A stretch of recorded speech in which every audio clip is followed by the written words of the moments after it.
Hey everyone, this is Ankita Agarwal. आज मैं लिख के आई हूँ एक नई थियोरी जिसका नाम है सेक्टर थियोरी, जिसको किसने दी थी? होइट ने दी थी। ठीक है। कब दी थी ये थियोरी इन्होंने? 1939 में। तो इस थियोरी को समझने से पहले हम समझेंगे कि सीबीडी क्या होता है। ठीक है। तो सीबीडी एक रीजन का, ठीक है, सीबीडी किसी रीजन का वो एरिया होता है जो सबसे पहले डेवलप हुआ, है ना।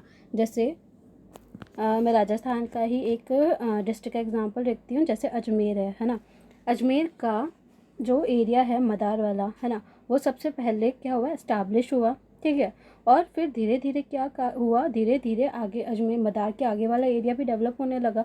तो जो मदार एरिया है उसको हमने क्या कहा है? सीबीडी है। किसका? अजमेर का। ठीक है। तो जितने भी नियर बाई एरियाज होते हैं ना सीबीडी को, उनको हम कहते हैं ट्रांजिशन जोन। ठीक है। देन सीबीडी प्लान्ड भी हो सकती है और अनप्लान्ड भी हो सकती है। ठीक है। नाउ जो एक्सटेंशन होता है सीबीडी का, सेंट्रल बिजनेस डिस्ट्रिक्ट का जो एक्सटेंशन होता है वो कैसे होता है? वर्टिकल होता है। अब आपको वर्टिकल का मतलब तो आपको पता होगा ना कि ऐसे ऊपर की तरफ जाता है ना। वर्टिकल का मतलब ऐसे। ठीक है। तो चलिए अब हम स्टार्ट करते हैं हमारी थियोरी को। तो जैसे मैंने आपको बताया कि ये सेक्टर थियोरी किसने दी थी? होइट ने दी थी। कब दी थी? 1939 में। और इनकी जो स्टडी थी वो किस पे बेस्ड थी? अमेरिका पे बेस्ड थी। ठीक है। नाउ इन्होंने बोला roads are connected to city which moves out of CBD and development of CBD and the development of city starts. इन्होंने बोला कि जो रोड्स हैं किससे कनेक्टेड है? सिटी से। वो कहाँ कहाँ मूव करती है? Out of the CBD. मतलब ये सीबीडी है, ये रोड्स ऐसे मूव करती है, बाहर की तरफ मूव करती है। ठीक है।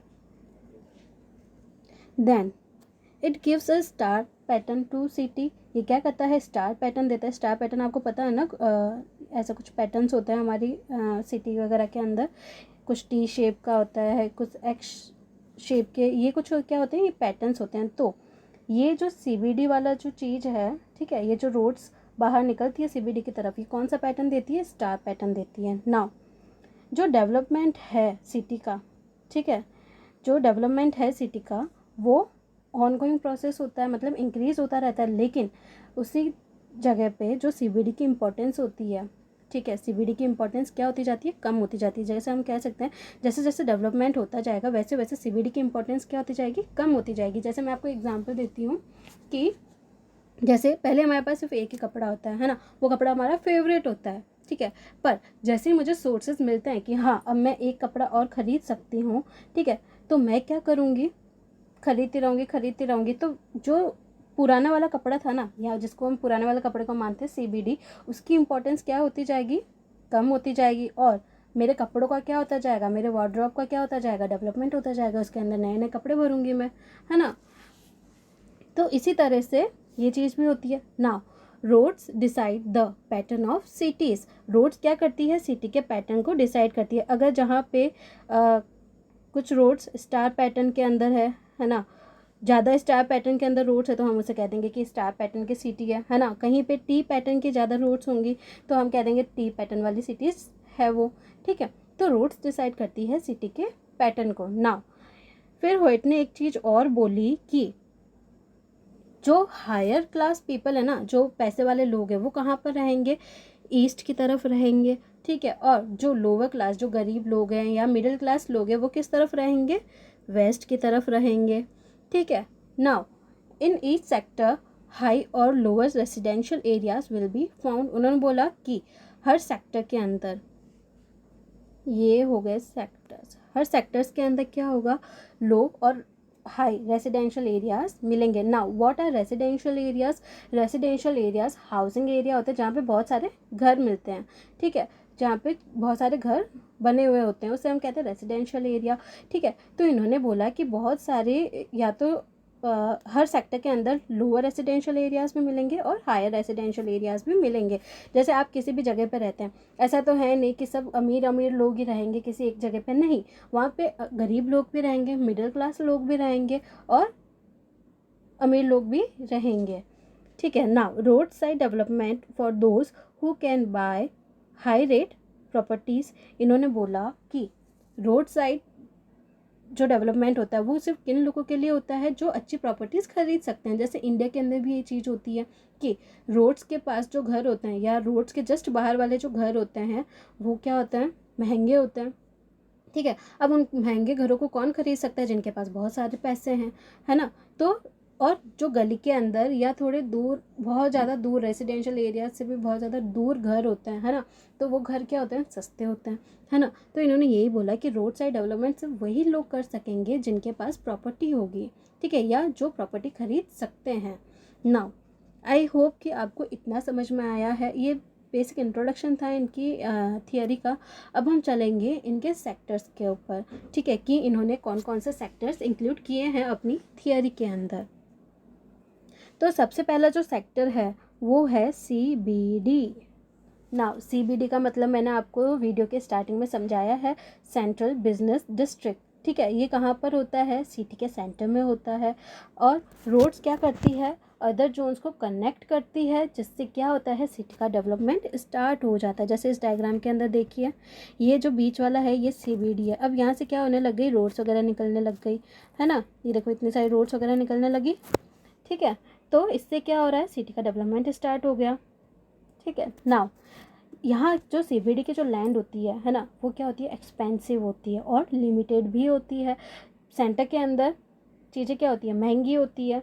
नाउ इस एरिया के अंदर, इस सेक्टर के अंदर हम कह सकते हैं कोई भी इंडस्ट्रीज़ नहीं मिलती है, ठीक है। Then the second sector is wholesale and retail industries, ठीक है, wholesale and retail industries second sector है। इसके अंदर क्या होता है, हैवी इंडस्ट्रीज़ मिलती है, ठीक है। हम कह सकते हैं होलसेल इंडस्ट्रीज़ वगैरह जो होती है, लाइट मैन्युफैक्चरिंग इंडस्ट्रीज़ होती है, वो इस वाले एरिया के अंदर या इस वाले सेक्टर के अंदर मिलती है। जैसे इस डायग्राम के अंदर देखिए, मैंने बता रखा है कि ये अपना CBD हो गया, है ना, और ये वाला जो पार्ट है, ये वाला, ठीक है, ये क्या हो गया, होलसेल या रिटेल इंडस्ट्री वाला सेक्टर हो गया। नाउ थर्ड वन इज़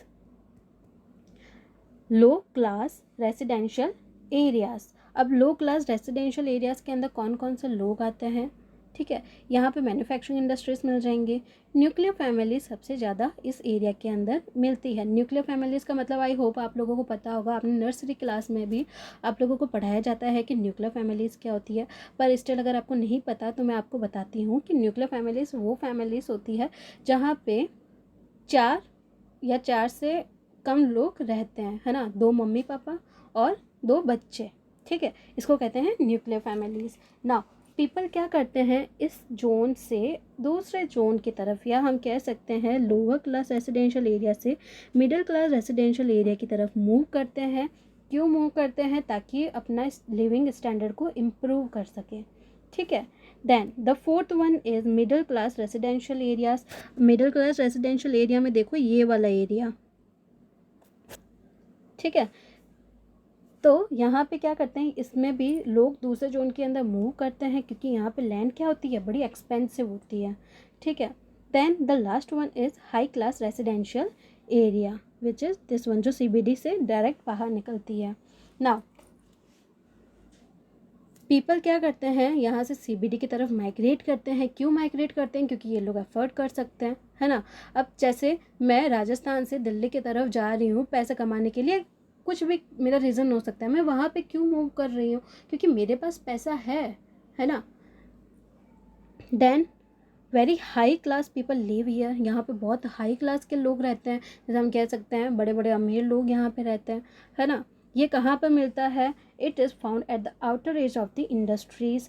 जैसे ये इंडस्ट्री हो गई, ठीक है, इंडस्ट्री हो गई ये वाली, और ये वाली एरिया में क्या कह सकते हैं हम कि हाई क्लास रेजिडेंशियल एरिया मिलता है, ठीक है। और यहाँ पे हैवी इंडस्ट्रीज़ भी लोकेटेड होती है। अब हम समझ सकते हैं कि ये इंडस्ट्रियल एरिया के बाहर रहता है, तो इंडस्ट्रियल एरिया के अंदर तो सारी इंडस्ट्रीज़ वगैरह आ जाएंगी, हैवी इंडस्ट्रीज़ भी आ जाएगी, लाइट इंडस्ट्रीज़ भी आ जाएंगी, है ना। तो आई होप आपको ये थियोरी अच्छे से समझ में आई है। एंड अगर आपको समझ में आई है तो let me know in the comment section. And अगर आपको कोई भी डाउट है तो भी मुझे कमेंट सेक्शन के अंदर बताइए, और वीडियो को लाइक, शेयर और मेरे चैनल को सब्सक्राइब ज़रूर करें। Thank you.